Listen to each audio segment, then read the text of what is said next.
As a nation, we have the potential, we have the drive, and we definitely have the appetite to support, grow, and nurture the future leaders to come. So let us quit the bigotry, racism, and discrimination.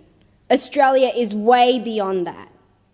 Let us not settle on multiculturalism being just a brand we associate with or take pride in as a nation, but rather fully embrace it by caring for one another, by accepting each other for who we are and what we can become, and by ensuring all voices are heard at the table.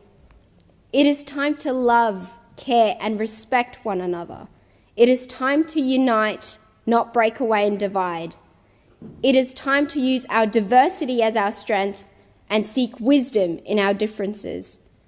Because we all know beneath it all, we all belong to the human race.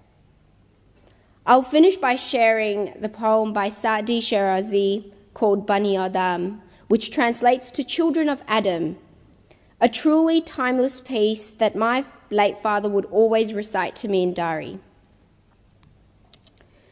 بنی آدم ازهای یک دیگرن که در آفرینش ز یک گوهرن چو عضوی به درد آورد روزگار دیگر عضوها را نماند قرار تو که از محنت دیگران بیغمی نشاید که نامت نهند آدمی.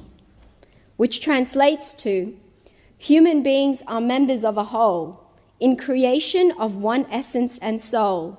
If one member is afflicted with pain, other members uneasy will remain. If you have no sympathy for human pain, the name of human you cannot retain. I thank the Senate.